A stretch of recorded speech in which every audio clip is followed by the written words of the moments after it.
Buenas tardes a todos. Dirijo este mensaje preocupado por las palabras del presidente de la República del pasado jueves e indignado, al igual que ustedes, para responder a su pregunta sobre qué hubiéramos hecho en su lugar.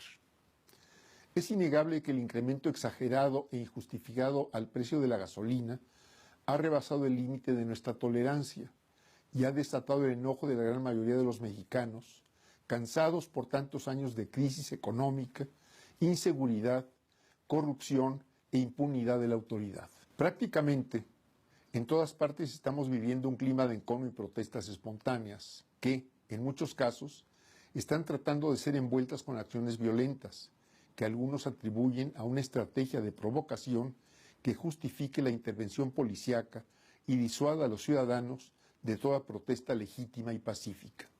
Es claro que el descontento es generalizado y las respuestas, tanto de la mayoría de los partidos, legisladores y funcionarios, no han sido satisfactorias.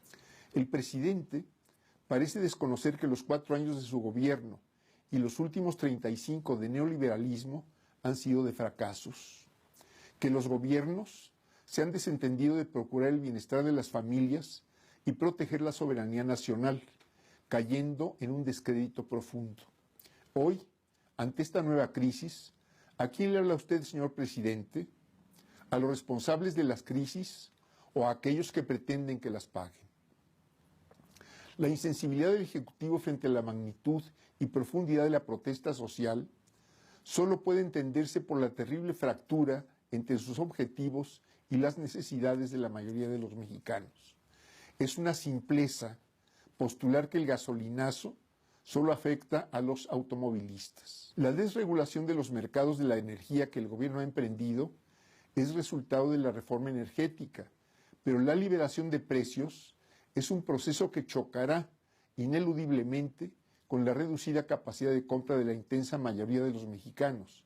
En los próximos meses se agravará el problema por la devaluación progresiva de nuestra moneda y por el esperado repunte de los precios internacionales del petróleo. Adicionalmente, es ya palpable el daño económico que sufre nuestro país por las acciones que está emprendiendo el nuevo gobierno de los Estados Unidos. El gobierno mexicano tiene que entender que las gasolinas que produce Pemex y las que importa no las puede vender a precios altos para recaudar impuestos o procurar utilidades a quienes prometió el negocio de su distribución.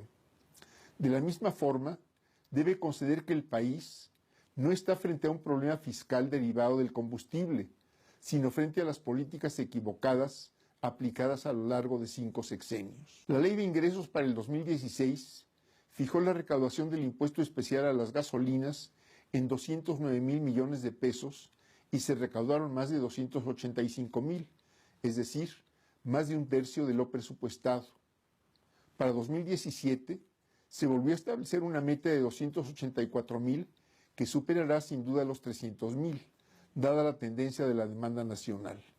¿Dónde está entonces el sacrificio fiscal que el gobierno afirma otorgar a los consumidores de gasolina? Si, como se afirma, los precios internacionales del petróleo subirán este año, entonces también aumentarán los ingresos fiscales derivados de su venta, que además se destinará para solventar el hoyo fiscal y seguir con los gastos sin control, el despilfarro y la corrupción protegida desde el mismo gobierno.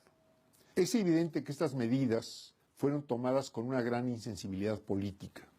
El presidente adelantó a este enero, sin explicar la razón, la liberalización del precio de las gasolinas cuando estaba programado para abril de 2018, y ello se ha traducido hoy en un desabasto notable, por la especulación y por no existir suficiente capacidad de almacenamiento ni de transporte.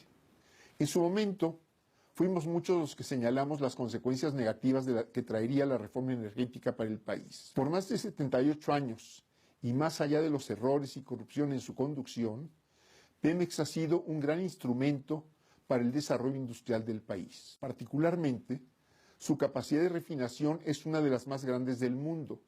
Su actividad en la distribución de combustibles significa un negocio que en ventas supera los 32,000 millones de dólares anuales. Pemex sigue siendo un negocio lucrativo que puede financiar sanamente su expansión para garantizar los combustibles que el país demanda, pero que el gobierno ha detenido por incapacidad administrativa. En resumen, mi respuesta a la pregunta del presidente es la siguiente. Es indispensable echar para atrás el aumento de las gasolinas. Los precios se deben mantener al máximo de diciembre de 2016 y es necesario convocar a un gran foro nacional de expertos para analizar este urgente problema y proponer soluciones. Se debe recuperar el funcionamiento pleno de nuestras refinerías para abastecer con producción nacional más del 50% de la demanda y aumentar la inversión de Pemex para incrementar sostenidamente la capacidad de refinación y eventual exportación de productos de valor agregado. Impulsar la construcción de ductos seguros que mejoren la eficiencia en el transporte nacional de petrolíferos, detener el robo de ductos y gasolineras y que disminuya sus costos. De nada servirá continuar apuntalando la fiscalización si no existen en contraparte elementos que aseguren a los mexicanos y mexicanas la integridad de la gestión pública. Es indispensable recuperar la confianza de las personas en su gobierno y por ello propongo la conformación de un presupuesto federal base cero, es decir, que no exista presupuesto para ningún rubro que no esté plenamente justificado y que esté asociado a un control presupuestal estricto de beneficio económico para el país. La integración de una contabilidad gubernamental auditable en línea mediante las plataformas de gobierno digital que abarque lo federal, lo estatal y municipal, además de una plataforma digital nacional que opere información consolidada sobre el balance regional del gasto público. Quiero convocar a todos para defender la industria más importante, la soberanía de nuestro país y el bienestar común de los mexicanos.